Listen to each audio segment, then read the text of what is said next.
Ini saya bahas 4 slide hari ini. Jadi kita bedah, bukan cuma ini aja.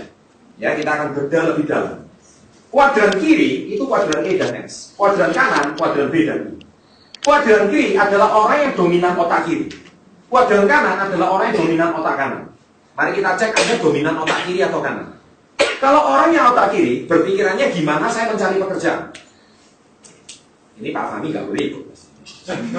Bahaya, nanti jadi nonton kedua ini. Saya kalau bedah-bedah ini bahaya ini. Jangan ada karyawan. Kalau setelah dengar ini, ya, karyawan pasti mau jadi pengusaha. Bahaya. You have a job. Anda punya pekerjaan. Ya, Pak Fahmi moga-moga kembali ke jalan yang benar. Kami masih butuh Pak Fahmi. Yang kedua, kuadran S. You own a job. Anda memiliki pekerjaan. Tapi orang yang di kuadran kiri, mereka bekerja hanya untuk mencari uang. Tetapi orang yang di kuadran kanan, mereka bekerja berorientasinya bukan untuk mencari gaji, tapi mereka orientasinya membangun aset. Di mana aset itu yang menghasilkan gaji untuk mereka. Jelas ya Bapak Ibu? Itu kuadran I. Sedangkan kuadran I, mereka membiarkan asetnya yang menghasilkan uang untuk dia.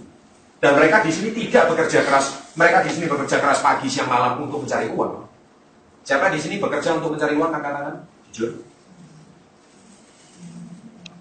Ataukah Anda mau uang bekerja untuk mencari Anda? Siapa yang mau? Ya, nggak apa-apa. Nanti saya cek satu persatu. Kelihatannya sepertinya Anda sih kelihatannya kuadran kanan semua. Kelihatannya. Tapi nanti setelah saya bedah satu persatu, hanya 5% orang yang benar-benar di kuadran kanan. Oke ya, kita bahas satu persatu slide-nya. Berikutnya lagi. Nah, di kuadran manakah Anda? Ayo. Cara membangun aset. How money works. Gimana uang itu bekerja? 95% orang itu di sini. Anda bekerja untuk pihak lain. Pihak lain di sini bisa jadi bos, bisa jadi atasan, bisa jadi pimpinan. Siapa karyawan di sini angkat tangan? Yang tinggi dong. Karyawan. Calon karyawan, maksudnya mahasiswa. Calon karyawan, calon karyawan ya. Oke, baik ya. Nah, karyawan dan pegawai itu yang di sini. Oke. Nah, sedangkan yang di self-employed, Anda bekerja untuk pekerjaan. Jadi maksudnya Anda punya salon, Anda punya restoran, itu Anda di kuadran kiri juga. Atau Anda jadi profesional. Profesional di sini Anda sebagai dokter, artis. Anda kira orang-orang yang setiap hari, makanya saya kadang heran ya orang Indonesia itu. Cita-citanya apa? Artis. Padahal artis itu kuadran kiri. Itu selama masih cantik laku, nggak cantik ya nggak laku. Betul ya? Betul. Betul itu. Ya, sama dokter. Saya tuh loh, Bapak Ibu, barusan ketemu satu dokter kandungan yang paling laris, membantu anak kedua saya lahir. Wah, itu saya hitung ya, satu hari itu pasiennya bisa 60 orang. Satu pasien 400.000. Berarti dia terima net income omset itu 32 juta hanya untuk terima jasa konsultasi. Penghasilan per hari, dipotong tetek bengek biaya, satu hari dia bisa terima income bersih itu 15 juta. Kalau dia praktek 30 hari, dia bisa penghasilan 450 juta per bulan. Kalau praktek 30 hari. Tapi setahu saya enggak. Kalau 30 hari praktek terus, 40 pasien per hari. Sama seperti Anda presentasi 40 orang per hari tanpa libur. Wah, 40 orang per hari tanpa libur. Loh iya, 40 orang per hari tanpa libur. Nah ini, di sini. Pengacara. Pak, saya mungkin mau coba, Pak, tapi prospeknya 40 orang itu enggak ada mungkin. Kalau ada sih saya mau gitu. Ini kan problem leader biasanya. Pengacara sama, ada kasus baru dapat uang. Dokter, ada pasien baru dapat uang. Artis, ada job baru dapat uang. Nggak ada job, ngaplu. Nah itu biasanya. Itu self-employed. Nah, seringkali pemberitaan televisi di Indonesia itu yang di blow up artis, yang di blow up artis. Orang terpingin jadi artis, mendadak terkenal artis. Padahal itu kuadran kiri. Saya kok nggak pernah dengar artis itu bisa bertahan 50 tahun. Nggak pernah itu. Yang saya cuma tahu satu Indonesia, itu pun 20 tahun. Itu pun satu-satunya dari sekian ribu atau puluhan ribu artis.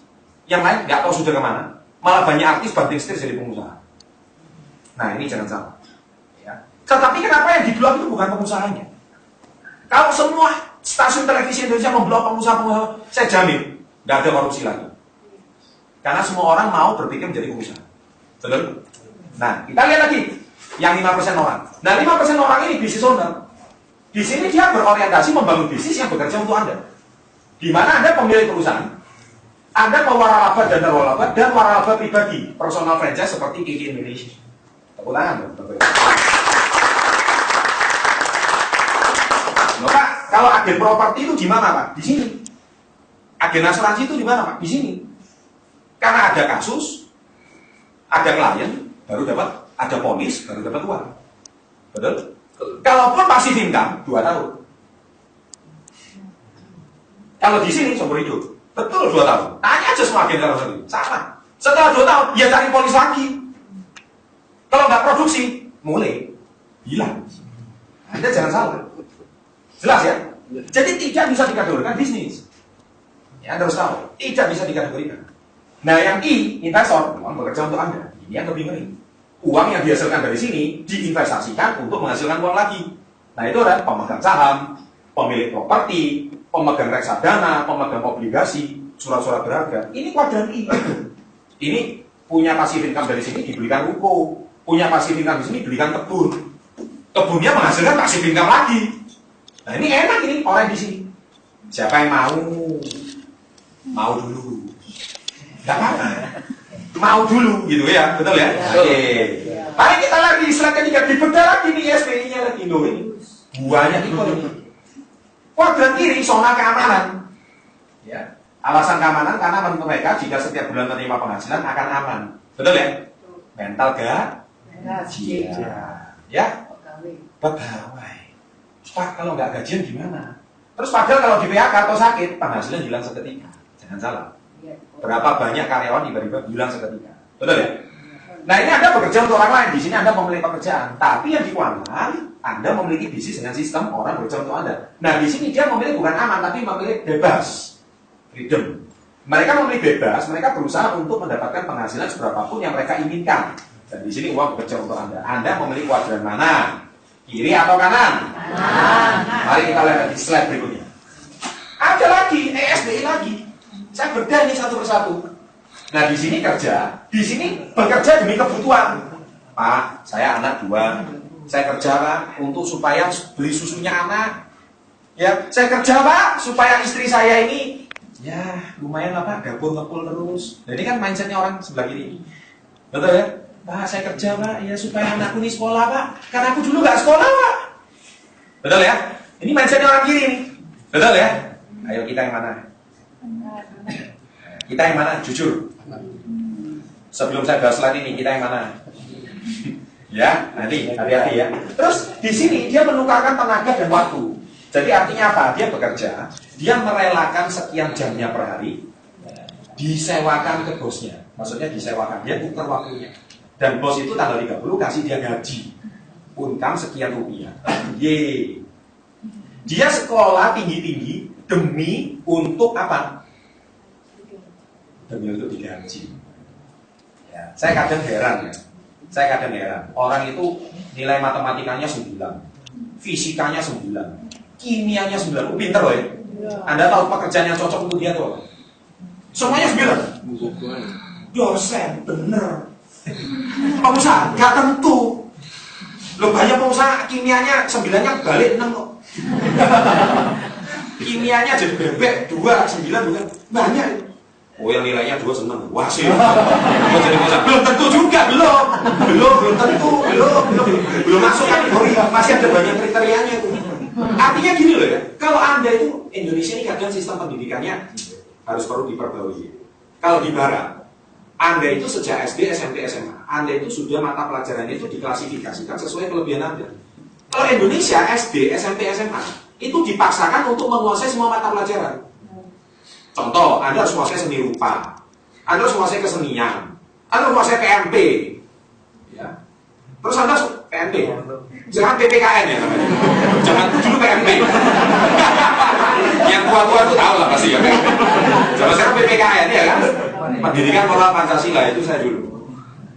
Terus orang harus menguasai olahraga. Nah, pertanyaannya satu, apa zaman sekarang ini? Coba Anda cek, guru olahraga suruh menguasai matematika bisa? Nggak bisa. Guru matematika suruh menguasai kimia bisa nggak? Bingung. Guru kimia suruh menguasai seni rupa. Loh. Tetapi manusianya, murid-muridnya dipaksa menguasai semua. Nah, ini ada yang salah. Ada yang salah. Dengan sistem pendidikan kita ada yang salah. Nah, Bapak Ibu sekalian, kalau Anda nggak suka seni rupa, sukanya apa? Wirausaha. Ya sudah, wirausaha sejak kecil. Loh iya dong. Nah, ngapain menguasai integral, diferensial loh? Saya ini dulu mantan guru integral. Masih ingat nggak integral, diferensial? Masih ingat? Kepake nggak sih? Ya kepake. Bingung. Nah, karena keprofesian itu, kelebihan itu harus disederhanakan dengan kelebihan seseorang. Wah, Pak Chandra ngomong kayak gini, ini yang seneng muridnya. Kalau saya ngomong kayak gini, dosennya gigit jari. Pak Chandra ini ngomong apa ini? Ya, nanti soalnya Pak semua murid bingung. Nah, di sisi ini mengajarkan kepada Anda itu spesifik. Anda mau jadi pengusaha? Yes. Anda mau jadi wirausaha? Yes. Dan Anda mau jadi kuadran kanan? Yes. Dan Anda ikut pertemuan ini karena Anda kuadran kanan? Yes. Betul ya? Terus bisnis owner, sistem, bisnis jaringan, internet dan sebagainya, investor di sini pemegang saham. Ini enak tuh. Kebiasaan menggunakan pendapatan kalau di sini membangun. Nah, ini cara kalau orang di kuadran kiri itu biasanya gini, punya kartu kredit dipamer-pamerin. Gold, platinum, padahal kartu hutang. Terus kalau ada handphone baru, cicil 12 bulan. Padahal hutang. Jadi bangga-banggain. Kalau di sini bukan kartu kredit yang banggain, yang di sini kartu prioritas, kartu premium. Iya kan? Beli semuanya kontan, nggak pakai nyicil. Kalau di sini mental nyicil. Nah, ini harus beda. Dan di sini kebiasaannya ngutang. Di sini aset, mindset. Anda harus tahu bedanya. Makanya yang suka ngutang, hati-hati. Ayo, kiri atau kanan? Kanan. Iya dong, maunya kanan gitu ya. Terus mengurangi pendapatan. Pokoknya, waduh kalau dapat income sedikit, langsung ganti baju. Ganti baju dipamer-pamerin. Ganti handphone. Loh, Bapak Ibu, Warren Buffett itu yang saya tahu, mobilnya itu nggak pernah ganti 20 tahun. Padahal orang terkaya nomor 2 di dunia. Orang sukses itu tandingnya bukan tanding handphone, tandingnya aset. Betul Bapak Ibu? Betul. Iya, harus tahu. Anda kena utang. Ini penting ya, ini mindset ya. Terus kemudian, kalau di sini ya, di sini bangun aset, asetnya menambah pendapatan. Loh ini Anda harus tahu. Bapak Ibu hati-hati dalam kita mengelola keuangan ya, Anda harus bijak. Ya, hati-hati. Jadi jangan sampai Anda terjebak oleh rayuan kartu kredit. Diskon 50%, langsung menang gesek. Gesek itu artinya bayar men. Loh banyak diskon kita, weh, gesek aja. Waktu bayar, minimum payment. Ini bahaya ini. Bayar minimum itu kena dengan 4% tahu. Yang kaya itu Anda jadi budaknya bank. Nah, ini hati-hati. Ya, hati-hati. Punya kartu kredit bukan kebanggaan, karena itu kartu hutang. Ini mindset orang gini. Masih ada lagi slide berikutnya loh. Terus ini. Loh, masih ada lagi nih. Banyak versi. Iya kan? Tapi ini terus saya bedah supaya Anda tahu ya mindset Anda itu gimana. Ini renting your life. Menyewakan dan meminjamkan hidup Anda untuk atasan Anda dan menukar waktu untuk uang. Dan di sini ini 90% orang kekayaannya cuma 10%. Ini kuadran kiri. Ini sama. Kalau yang sebelah kanan, owning your life, Anda memiliki hidup Anda. Anda nggak dimiliki oleh siapa-siapa. Anda memimpin hidup Anda sendiri. Anda tidak bekerja untuk siapa-siapa. Dan Anda di sini membangun aset. Ya. Oke. Slide lagi berikutnya. Kalau orang kanan bebas finansial dan ultra kaya. Mari kita lihat orang kiri. Mereka percaya hidup itu ngalir aja. Wis lah, nggak usah mikir yang aneh-aneh. Ngalir lah wis. Ayo jujur, yang kita diajarkan secara demikian, angkat-angkat. Jujur, hidup itu ngalir aja lah, misalnya. Ojo mikir aneh-aneh. Sudahlah, yang penting hidup itu ngalir terus. Nanti kan, ya ngalir aja. Sama saya mau tanya, kalau Anda itu naik perahu, coba Anda ngalir aja di sungai. Gak usah tujuan. Gak usah tujuan. Lah, itu Anda ngalir tuh harus tahu. Ngalir dialirkan kemana? Lah tapi kan bahasanya kita ikuti arus saja lah. Gak usah mikir aneh-aneh. Jangan ikut gaya pikirannya orang kaya, itu aneh. Orang-orang kayak kita ini gak bisa. Ngalir aja. Hati-hati. Hati-hati. Yang sudah kena bahasa kayak gini nih, hati-hati. Itu orang kiri. Karena mereka hidup dengan target, tujuan, dan visi yang telah ditentukan.